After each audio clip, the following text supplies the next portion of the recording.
This is number 116, one law to rule them all. So I'm going to be doing 2b to show you how to use PV equals nRT to solve for the number of grams needed. So the question says a 20-liter steel cylinder containing pure carbon dioxide reads a pressure of 160 psi at 22 degrees Celsius. Calculate the number of grams of carbon present in the cylinder. So the first thing you're going to want to do is to fill in your variables on the left side. And we'll start with pressure. In order to use our R value of 0.082 liter ATM per mole Kelvin, we need all of the units to be in these units. So we need liters, the volume in liters, the pressure in ATMs, the temperature in Kelvin. So we need to convert our pressure of 160 psi into ATMs. So we can set this up as a proportion. 160 psi over x ATMs equals, and if you look on your periodic table in the square middle bottom, you'll see pressure conversions, and 1 ATM is equal to 14.7 pounds per square inch, which is what PSI is. So 14.7 over 1 ATM.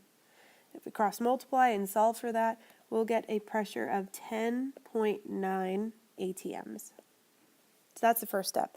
Second step is volume. Volume is given to us, 20 liters. So just put that right in, 20 liters.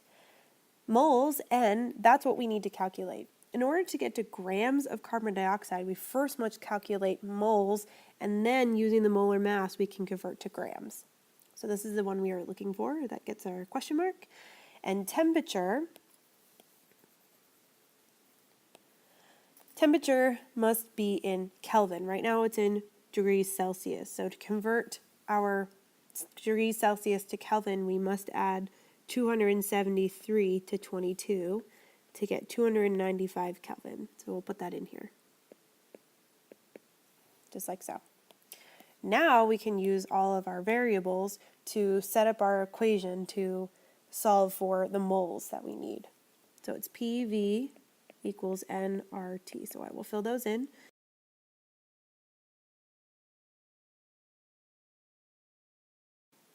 Now we can isolate N. So if we multiply 295 times 0.082 and divide that onto the other side, we'll end up with, I'll let you do that math, 9.01 moles of CO2.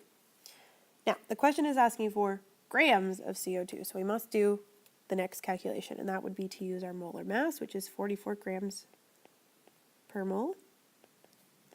And we end up with 396.4 grams of CO2 in this cylinder.